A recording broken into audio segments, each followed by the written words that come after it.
నమస్తే, welcome to Suman TV. Periods టైంలో అధిక రక్తస్రావం కావటం, అలాగే చాలా పెయిన్ ఎక్కువ ఉండటం చాలా మంది లేడీస్లోని ఎదుర్కొనేటువంటి సమస్యగా మనం చూస్తూ ఉంటాం. కట్ చేస్తే పరీక్షలన్నీ చేయిస్తే వాళ్ళకి ఫైబ్రాయిడ్స్ ఉన్నట్టుగా డాక్టర్లు చెప్తూ ఉంటారు. సో ఈ ఫైబ్రాయిడ్స్ అనేవి ఎందుకు వస్తూ ఉంటాయి? యుట్రైన్ ఫైబ్రాయిడ్స్ వల్ల వచ్చేటువంటి నష్టం ఏంటి? దీనికి ఎలాంటి ఆధునిక చికిత్స పద్ధతులు అందుబాటులో ఉన్నాయి? ఈ విషయాలను అడిగి తెలుసుకుందాం. మనతో పాటు ఉన్నారు డాక్టర్ అర్జున్ రెడ్డి గారు, interventional radiologist from Rivia vascular centre, Gachibowli. Hello sir. Sir, uterine fibroids అంటే ఏంటి? ఎందుకు లేడీస్ లో ఈ సమస్య అనేది వస్తుంది? ఎలాంటి వారిలో మనం చూడొచ్చు అంటారు? సో యూట్రైన్ ఫైబ్రాయిడ్స్ అనేవి ఉమెన్ లో మనం చూస్తే one of the most commonest non cancerous tumours అండి. సో ఈ జనరల్ గా రీప్రొడక్టివ్ ఏజ్ లో ఉండే ఉమెన్ లో చూస్తుంటాము. అండ్ ఈ ట్యూమర్స్ అనేవి hormone sensitive. So oestrogen and progesterone ఉంటేనే అవి గ్రో అవుతాయి. పోస్ట్ మెనోపాజల్ ఎప్పుడైతే మెనోపాజ్ అయిపోయిన తర్వాత ఈ హార్మోన్స్ అనేవి తగ్గుతాయో, అండ్ ప్రీ మెనోపాజల్ అంటే చిన్నపిల్లల్లో వీళ్ళల్లో మనము ఈ ఫైబ్రాయిడ్స్ అనేవి చూడము. సో ఈ ఏర్పడే కారణాలు కానీ చూస్తే ఎక్కువగా మనము ఒబిసిటీ ఉన్నవాళ్ళు, ప్లస్ సెడెంటరీ లైఫ్ స్టైల్ కానీ, ప్లస్ వైటమిన్ డి డెఫిషియన్సీ ఎక్కువ రోజులున్నా, అండ్ స్మోకింగ్ అండ్ ఆల్కహాల్ లాంటి ఒకవేళ ఎక్సెస్ అలవాట్లున్న ఇలాంటి వాళ్ళు చూస్తుంటాం. ఇంకొంతమందికి జెనెటిక్ కాసెస్ ఉండొచ్చు, ఇంకొంతమందికి అసలు ఏ కారణాలు లేకుండా కూడా ఈ ఫైబ్రోస్ అనేవి చూస్తుంటాము. Almost 60% of reproductive women in the reproductive age group మనం కానీ చూస్తే వాళ్ళకి ఫైబ్రాయిడ్స్ ఉండే అట్ సమ్ పాయింట్ ఫైబ్రాయిడ్స్ ఉండే అవకాశం ఉంటుంది.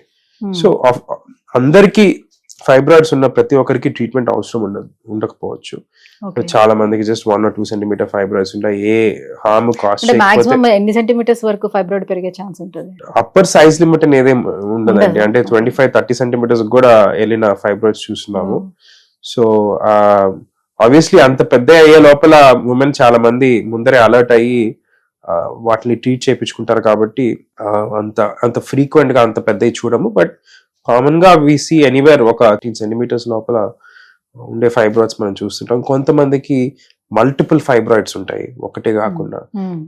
సో ఈ సిచ్యువేషన్స్ వచ్చినప్పుడు ఆబ్వియస్లీ వాళ్ళకి సిమ్టమ్స్ అంటే ఈ ఫైబ్రాయిడ్స్ వల్ల ఉండే ఇబ్బందులు బట్టి మనము ట్రీట్మెంట్ డిసైడ్ చేస్తాము. కొంతమందికి ఏ ఇబ్బంది లేకపోతే వాటిని జస్ట్ వెయిట్ అండ్ వాచ్ చేయొచ్చు.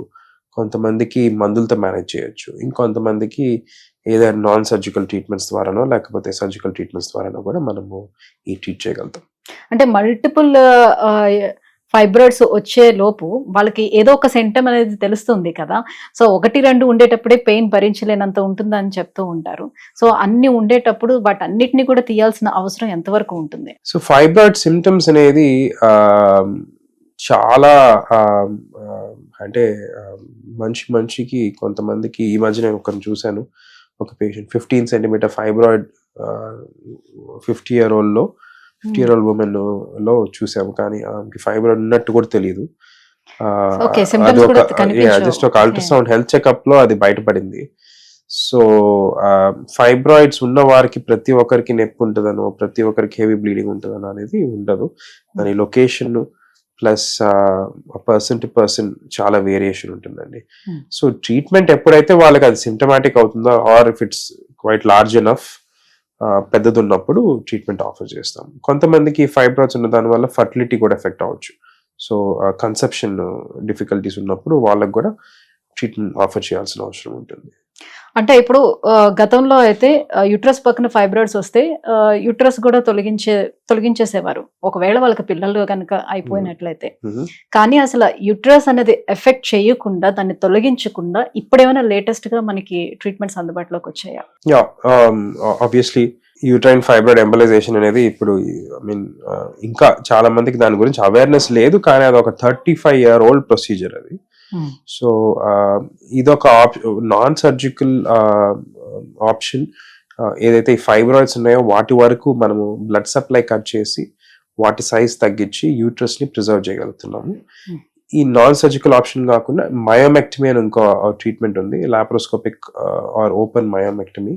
ఈ గైనకాలజిస్ట్ సర్జికల్ గా ట్రీట్ చేస్తారు. సో ఈ మయోమెక్టమీలో ఒత్తి ఫైబ్రాయిడ్ తీసి యూట్రస్ ని ప్రిజర్వ్ చేసే అవకాశం ఉంటుంది. ఈ 2 ఆప్షన్స్ అయితే ఉన్నాయండి. సో బ్లడ్ సప్లై అనేది తగ్గించటం వల్ల ఫైబ్రాయిడ్ అనేది ఎలా తగ్గిపోతుంది? సో దానికి రక్త ప్రసరణ తగ్గిస్తే ఎట్లా తగ్గుతుంది? దాన్ని బయటికి తొలగించాల్సిన అవసరం ఎంతవరకు ఉండదు? సో ఫైబ్రాయిడ్స్ నేను ఎట్లా ఆల్రెడీ ఎక్స్ప్లెయిన్ చేశాను, ఏం క్యాన్సర్ కావు. డిస్కంఫర్ట్ కాస్ట్ చేసిన దానివల్లే వాటిని మనం ట్రీట్ చేయాల్సిన అవసరం ఉంటుంది. సో ప్రతి ఒక్కరికి అది బయటికి తీసేయాల్సిన అవసరం ఉండదు. సో ప్రతి ఆర్గన్ అనేది బాడీలో, ఏ ఆర్గన్ అయినా, లేకపోతే ఏ ట్యూమర్ అయినా, లేకపోతే క్యాన్సర్ అయినా, బ్లడ్ సప్లై లేకపోతే అది సర్వైవ్ కాదు.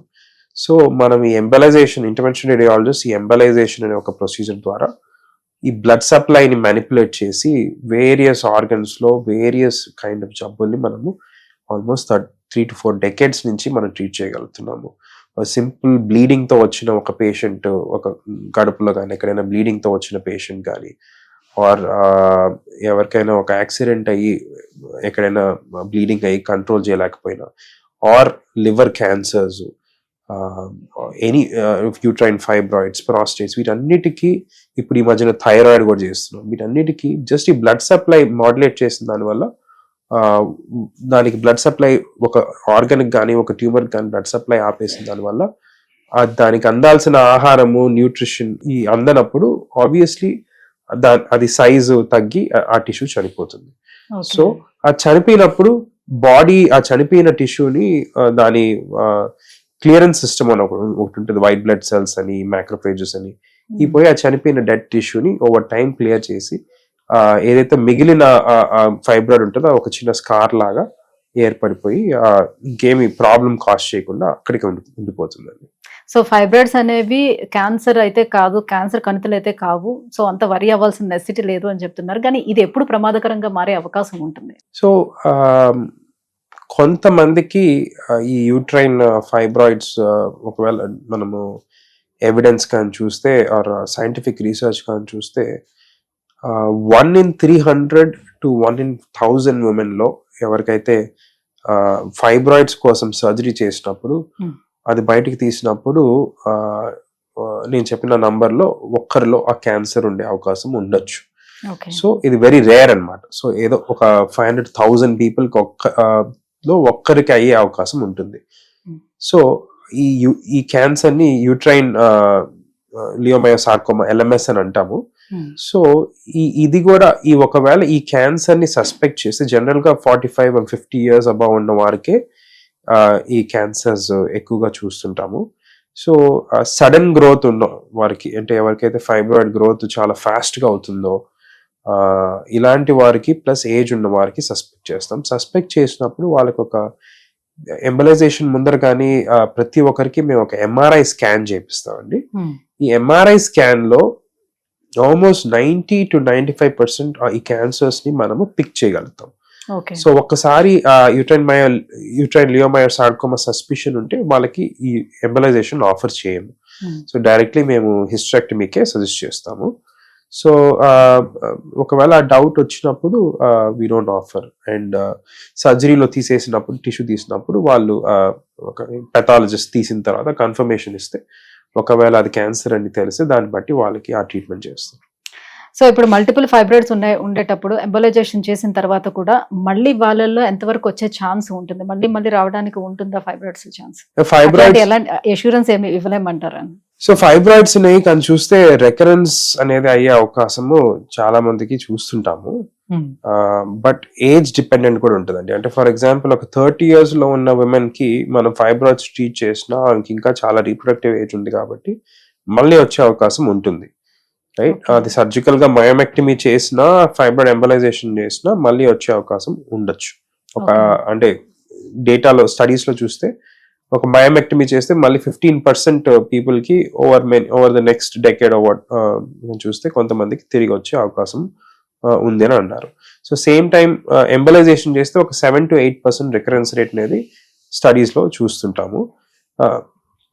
కానీ ఏజ్ పెరిగే కొద్ది, ఫర్ ఎగ్జాంపుల్ అబౌవ్ 40 ఉన్న వారికి ఒక ట్రీట్మెంట్, 45 or 40 ఉన్న వారికి సింగిల్ ట్రీట్మెంట్ తోనే చాలా మందికి వాళ్ళకి సిమ్టమ్ కంట్రోల్ కానీ వాళ్ళకు ఉండే ఇబ్బందులన్నీ తగ్గిపోయే అవకాశం ఉంటుంది. ఎందుకంటే as the approach, menopause approach అయ్యే కొద్దీ ఈ మెనోపాజ్ వచ్చిన తర్వాత ఈ ఫైబ్రాయిడ్స్ జనరల్ గా పెరగవు. సో 40-45 అబౌవ్ ఉన్న వారికి రికరెన్స్ రేట్ కొంచెం తక్కువ ఉంటుంది. 30s లో ఉన్న వారికి రికరెన్స్ రేట్ కొంచెం ఎక్కువ ఉంటుంది. ఎంబోలైజేషన్ అయిపోయిన తర్వాత కూడా పోస్ట్ కేర్ ఏం తీసుకోవాల్సి ఉంటుంది? వాళ్ళ లైఫ్ స్టైల్ చేంజెస్ ఏమైనా చేసుకోవాల్సిన అవసరం ఉంటుందా? ఎంబోలైజేషన్ జనరల్ గా ఇట్స్ 1.5 hour ప్రొసీజర్. అది చేసిన తర్వాత హాస్పిటల్లో కొన్నిసార్లు డే కేర్ లోనే పంపించేస్తాం. కొంతమందికి అడ్మిషన్ 1 or 2 days అడ్మిషన్ కూడా మేము ఆఫర్ చేస్తాము. సో మెయిన్ థింగ్ ఏంటంటే కంపేర్ టు సర్జరీ రికవరీ చాలా ఫాస్ట్ ఉంటుందండి. అంటే ఒక 4-5 days లో చాలా మంది వరకు they can go back to their normal life style. Prolonged discomfort అనేది కొంతమందికే, ఒక 5% బిలో చాలా పెద్ద ఫైబ్రాయిడ్స్ ఉన్న వారికి, ఇలాంటి వారికే కొంచెం ప్రొలాంగ్ డిస్కంఫర్ట్ ఉండొచ్చు. Majority of the patients 5-6 days లోపల నార్మల్ యాక్టివిటీకి వెళ్ళిపోయే అవకాశం ఉంటుందండి. అండ్ ఏం పెద్ద రెస్ట్రిక్షన్స్ ఉండవు. ఒక 4-5 days వెయిట్స్ లిఫ్ట్ చేద్దానంటాము.